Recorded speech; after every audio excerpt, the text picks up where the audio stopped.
All prophets sent by Allah came with a special message to humanity. Warn us of an approaching day of judgment. No one can know when the day of judgment will occur. However, God has taught His messengers some of the signs that alert one to the fact that the hour is approaching. These signs play a very important role. They reinforce one's belief in the Prophet and are a reminder of the Day of Judgment. There's no doubt we are living in some strange times. These times were long foretold by our Prophet. Believe it or not, we are now right in the middle of the end times, because our Prophet said in the end times, the barefooted Arab Bedouins will be competing in building tall buildings. 20 years ago, Dubai was only a dry desert in the Arab Peninsula. But it is now considered as one of the most advanced cities in the world. This was predicted by our Prophet 1400 years ago. The Burj Khalifa in Dubai is at the moment the tallest structure in the world, but it will soon have competition from neighboring Saudi Arabia. Saudi Arabia has signed a deal for 8.4 billion Saudi riyals for the building of the Jeddah Tower. The prophecy is being fulfilled right in front of our eyes. And they're both from Bedouins, and they were unclothed. And there were Bedouin Arabs, and now they're competing in tall buildings. Now this is very interesting, because if you were a rationalist at that time, you would think the one who's competing in tall buildings would be the superpowers of the time, which were the Romans and the Persians. The Arabs, in many cases, used to build buildings in the ground because it was so hot. Yeah. Some of the houses were in the ground, and they just had tents. The Prophet said that the hour will already have casted its shadow when we can see Mecca, with its mountains with holes.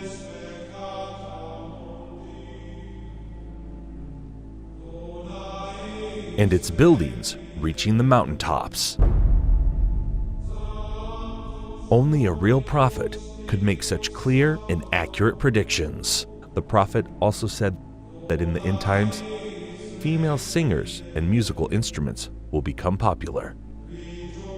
With popular is meant that these things will be achieved on a global scale. Today, we can see numerous female artists who have attained worldwide fame. This has never happened before in the history of mankind. And again, we can see the words of our Prophet being fulfilled right in front of our eyes.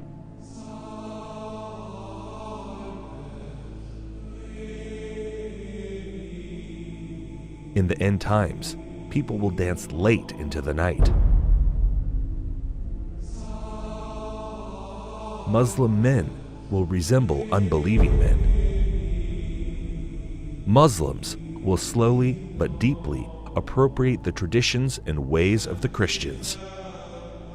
Believers turn into unbelievers and will sell their religion for non-essential things of this world.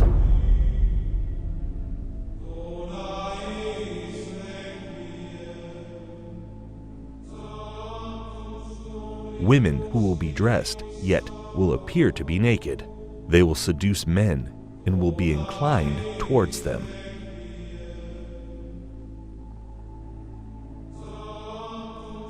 With something on their heads that looks like the humps of camels, leaning to one side. Clothed but unclothed. You know, some of the swimwear, if you look at, or some of the gym wear, if you look at, they like who are you? It's not clothing. Kasiyatun ariyat, clothed but naked. Or if you look a more moderate tafsir, if you like, clothing will be very tight, or it will be see-through, or there will be cuts and slits around the sides and so on and so forth, so that although it pretends it doesn't show, it shows. And the Prophet said, alayhi afdalu salatu wa atammu taslim, that they will not smell the fragrance of Jannah, although the smell of Jannah can come from so far, yet these people will be made forbidden for them is that smell, that fragrance of Jannah.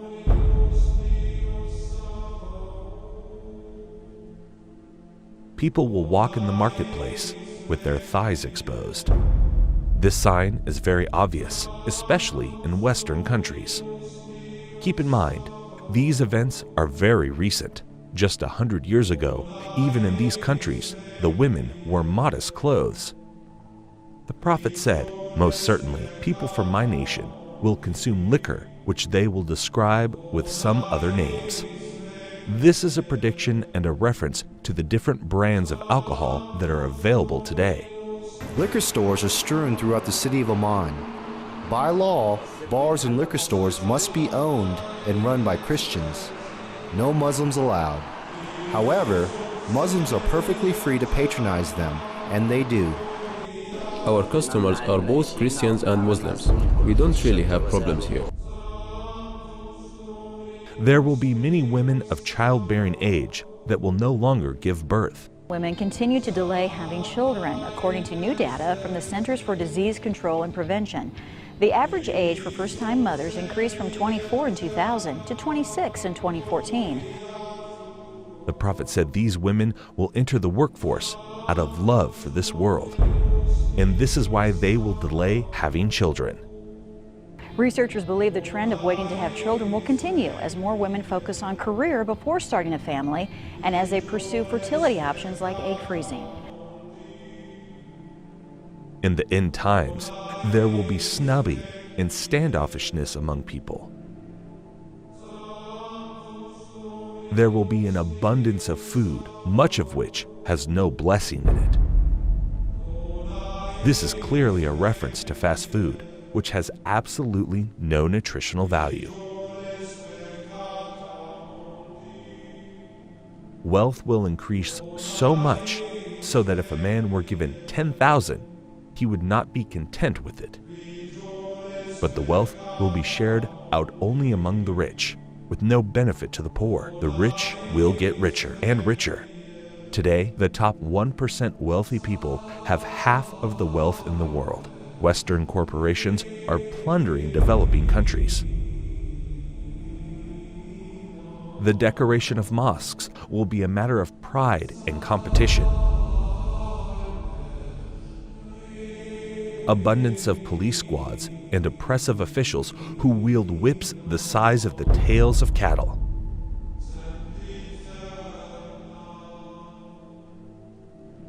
Men will begin to look like women, and women will begin to look like men. And there are many signs that should be troubling to people. The Prophet predicted same-sex marriage. I mean, that's a sound hadith. He said the end of time will not come until a man marries a man and a woman marries a woman. Sports today, Ireland became the first country in the world to pass a constitutional referendum allowing same-sex marriage. This is the moment same-sex supporters... And we have no evidence in human history that that was ever, we have no evidence that any culture has ever sanctioned same-sex marriage. But he said it will be one of the signs of the end of time. He said you will see nikah al-rajul al-rajul, wa nikah al-mar'ati al-mar'a. And nikah here means clearly marriage because homosexuality existed, so he wasn't talking about homosexuality or musahaqa. He was talking about marriage. You know, he predicted that the buildings of Mecca would surpass the mountains. And who could have thought of that in the 7th century of Arabia? Who could have thought of that? He predicted that people would go out of their houses with things on their thighs that would tell them what was happening back in their families. He said that people would talk to shiraku na'alihi, which in Arabic, shiraku na'al is this. That is what a shiraku na'ali, which is the universal sign today for telephone. And he said a man will talk to his shiraku na'al. You know, that's how people say it, right? The Arabs call that shiraku na'al. The Prophet ﷺ predicted many, many things that have come true. That in the 7th century in Arabia, it just would not have been possible to predict those things, or they wouldn't even occur to people.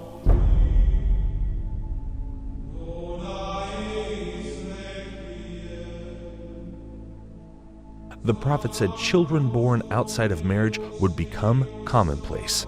In Colombia, more than 8 out of every 10 children are born to unwed mothers. But the actual percent of U.S. births to unmarried women has gone up a lot. 2002, 34% of all births. 2013, 40.6% of all births in the U.S. In 1960, 5% of children entered the world without a mother and father married to each other. By 1980, it was 18%. By 2000, it had risen to 33%, and 15 years later, the number reached 41%. The prophet said in the end times, obesity would become prevalent. Well, the explosion of overweight and obese people in the developing world is largely down to the emerging economies, those that have gone through a transition from being low-income economies to middle-income economies in the last generation. And that has produced a large middle class of people who have rising incomes and they can buy the foods they want, and they're undertaking more sedentary lifestyles. Smog will appear over cities because of the evil that they are doing. India's second largest city, New Delhi, remains shrouded in dangerously thick smog. Problem affecting a huge swathe of northern China at the moment, with a pollution cloud hanging over this country from the Russian border in the far northeast all the way down to the central cities. The prophet said great distances will be traversed in short spans of time. Voices will be raised in mosques.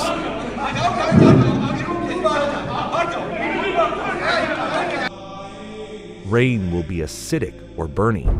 Acid rain is any form of precipitation with high levels of nitric and sulfuric acids. It can occur in the form of snow, fog, and even dry materials that settle to earth. Most acid rain is caused by human activities. That there will be dishes and they will be communicating constantly, and then people will break the ties of kingship.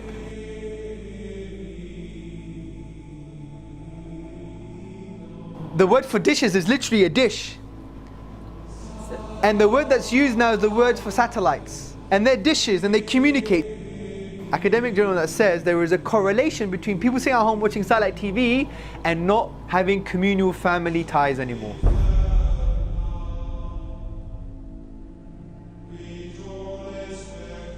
A lot of people will be depressed and will wish to be dead.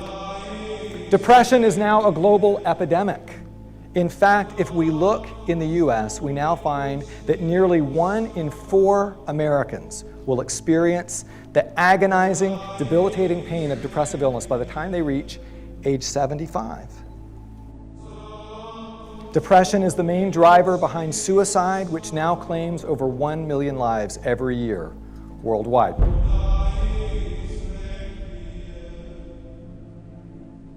Holding on to Islam would be as if one is holding on a hot coal. A man will be a believer at night and a disbeliever in the morning. Does this sound familiar?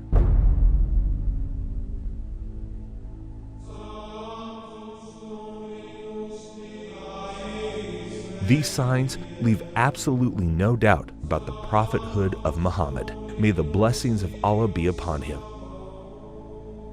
It's impossible somebody could predict all of these signs 1400 years ago, except a prophet of God. These hadith were recorded thousands of years ago in manuscripts that have been carbon dated back thousands of years by scientists. So nobody can even claim that these signs were made up to fit current events. What these signs also prove is that there is absolutely no doubt left that we are living in the end times. All the minor signs that have been prophesied have come to pass right in front of our eyes, as you saw in this video. This means we are on the brink of seeing the major signs of the end times. The question is not when is the last hour. The question is, what have you prepared for it? يسألك الناس عن الساعة قل إنما علمها عند الله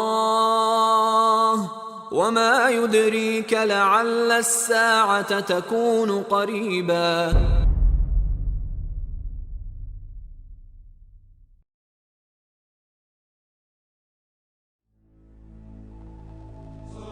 One of the first major signs that will plunge our world into dark times is a war so great which humanity has not witnessed before. The next event that is about to occur is the Great War. Nabi Muhammad alayhi salatu wassalam, and he said when Jerusalem is center stage and flourishing, built up, which is where we are now, then look for the Malhama. The Malhama is a great war. The Malhama is not just a great war. It's a war like no war has ever been.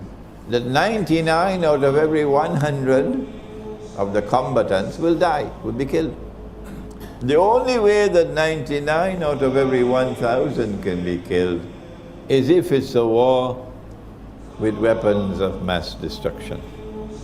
NATO is preparing for war with Russia.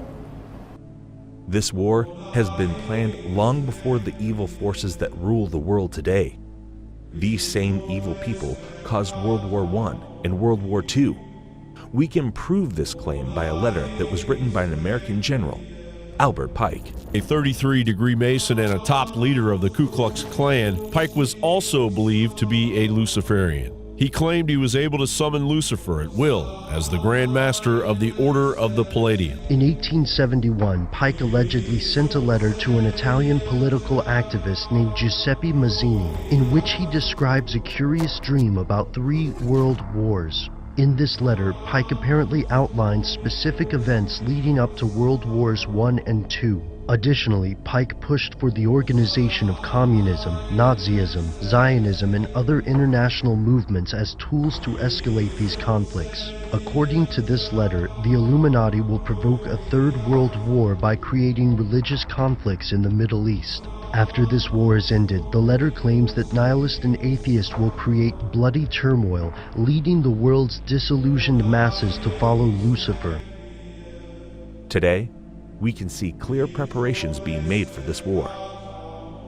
The Georgia Guidestones is a granite monument erected in the United States. This monument has 10 commandments for the world, but to this day, nobody knows the author of these commandments. One of the commandments is to maintain humanity under 500 million people. This proves that satanic powers are behind this, and to achieve this, they will cause a world war, and they will surely succeed in achieving this. Because remember that our prophet said that 99% of the people fighting will die in this war. But why do they want this war? After this war, the world will see the advent of the false Messiah, the Antichrist, the Dajjal. In order for the Dajjal to arrive, they have to prepare Israel to make his arrival.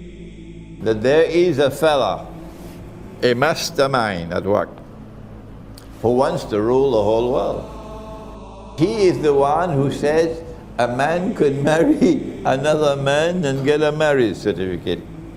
You know who the fella is. And eventually a man will stand up in Jerusalem and declare, I am Al-Masih, the Messiah. But he would not be Al-Masih, the Messiah. He would be Dajjal, the false Messiah. In order for him to achieve his objective, for Israel to rule the world, he has to make Israel very, very big, like the United States. But that's not possible. Israel cannot expand. Israel is surrounded by the Arabs. Forget it. Or the world has to become much smaller. Which one will it be? Which one will it be? Yes. The answer is the world will have to become much smaller.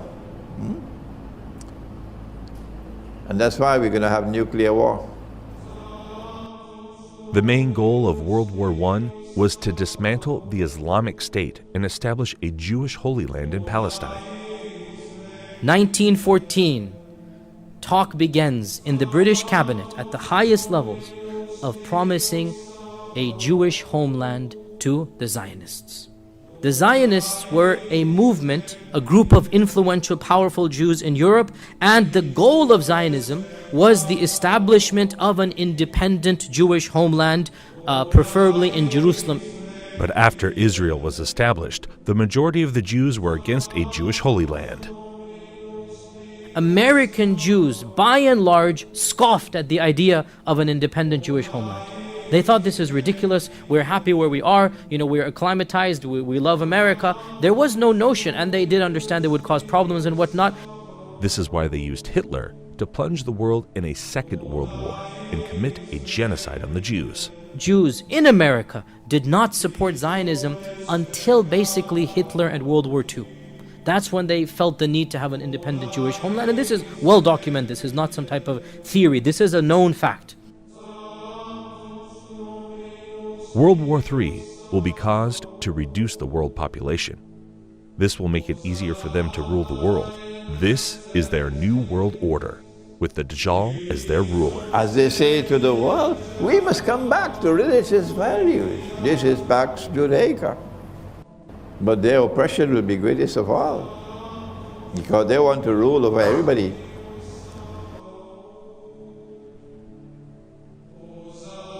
So you must be thinking why they need Israel to make the arrival of the Antichrist possible. The Satanists want to build their third temple in Jerusalem. They need this temple for a global satanic ritual which will allow the Antichrist to emerge. The Antichrist is just a human like us. He is one of the descendants of Prophet David. This global satanic ritual will give him superhuman powers because he will have control over all the jinn, just like Prophet Solomon had authority over the jinn. Allah says we gave him control over all the jinn kind, those that could build so quickly magnificent buildings, and those that could dive into the oceans and extract from it anything he wanted and he asked for. Sulaiman alayhi salam. And he had also the authority to tie up these jinn in such a way that they would be slave for him, doing whatever he wants, all tied up in a line in a uniform fashion. So he had them in his army, and he had the wind in his army, and he was a king at the same time and a warrior. They came down with magic, two angels, Harut and Marut, where in a place called Babil or Babylon. And the reason they had to teach a few people what it was all about was so that they could distinguish between the miracle of a Nabi and the magic of magicians. When they were taught, they knew very well that this is magic, and what Sulaiman alayhi salam has come with is the miracle of a Nabi. They knew that what they are purchasing, the deal that they are making, will render them in such a condition in the Akhirah that they won't have any portion left for them in the Akhirah. If you take a look at Babylon, up to this day, it is the headquarters of magic. There are people, whether they belong to the Illuminati or whether they belong to the Freemasons, part of the same thing, who worship the devil completely, and the devil tells them, we will give you two things, power and kingdom together with everlasting life. The seat of magic is in one of two places. You find it in Egypt where the pyramids are, because there was a lot of magic at the time of Pharaoh. The temple of Solomon is spoken about. May Allah's peace be upon Sulaiman. His intention was brilliant. He in fact abandoned everything, but he had all the books under his throne. They were there. Sulaiman alayhi salam built a temple. It is reported that that tabut, the Ark of the Covenant, was also kept there to this day. And they are saying we were looking for the Ark of the Covenant, and in the process they are destroying the masjid. May Allah subhanahu wa ta'ala protect the haram. They will place this Ark of Covenant in the third temple, which will give the Dajjal his powers. When Musa alayhi salam was passing away, he gave a certain little box known as a tabut. It was a box, the Ark of the Covenant. In it were some of the fragments of the tablets upon which the 10 commandments were written, and a few items inside there. We don't know exactly what, there is dispute as to what it was, but for sure it was a reassurance and a comfort to the people who had it. And when they opened it, they felt very secure, they felt very calm. And every time they fought, they took that ark with them. And when they fought, they won the battle. Whenever the ark was with them, In it, it had the tablets that were given by Allah subhanahu wa ta'ala to Musa alayhi salam. They will use this divine knowledge for evil. Their third temple will be built at the same location as the Al-Aqsa Mosque. Preparations have already begun for the building of the temple. In Jerusalem, King David established our capital 3,000 years ago. In Jerusalem, King Solomon built our temple, which stood for many centuries. In Jerusalem, Jewish exiles from Babylon rebuilt the temple, which stood for many more centuries. We are in Jerusalem and we are here to stay. And today, the United States of America is opening its embassy right here in Jerusalem. Thank you, President Trump, for having the courage to keep your promises. President Trump, and thank you all for making the alliance between America and Israel stronger than ever to advance the truth. The truth and peace are interconnected. A peace that is built on lies will crash on the rocks of Middle Eastern realities. You can only build peace on truth. وَإِذَا قِيلَ لَهُمْ لَا تُفْسِدُوا فِي الْأَرْضِ قَالُوا إِنَّمَا نَحْنُ مُصْلِحُونَ أَلَا إِنَّهُمْ هُمُ الْمُفْسِدُونَ وَلَكِنْ لَا يَشْعُرُونَ. Those of you who are watching Bible prophecy and the plans to rebuild the temple, I have now in my hand a piece of modern prophetic history, if you will. It is one of 1,000 silver-plated temple half-shekel coins minted in Israel in recognition of Donald Trump's declaration of Jerusalem as Israel's capital. They are to be used in the third temple. On the front is Donald Trump with King Cyrus the Great, who 2,500 years ago saw to it that the Jews would rebuild their ancient temple. Friends, this is prophecy coming true in my hands. What incredible days we live in. America's ambassador to Israel has come in for criticism after he was seen posing with a rather controversial gift. David Friedman was presented with a photograph of one of the most sacred places in Jerusalem, but the image had been altered to show the Jewish third temple on the site where the Islamic Al-Aqsa Mosque and the Dome of the Rock are currently situated. The third temple is a biblical reference to a new place of worship, to replace an ancient one which was destroyed. It is the holiest place that we have right now. The third temple is going to come right here. Okay? So without a doubt, you believe there's no doubt. There's no doubt. Oh, it's going to be very, very interesting, tomorrow. يا أيها الناس اتقوا ربكم إن زلزلة الساعة شيء عظيم يوم ترونها تذهل كل مرضعة عما أرضعت وتضع كل ذات حمل حملها وترى الناس سكارى وما هم بسكارى ولكن عذاب الله شديد ومن الناس من يجادل في الله بغير علم ويتبع كل شيطان مريد كتب عليه أنه من تولاه فأنه يضله ويهديه إلى عذاب السعير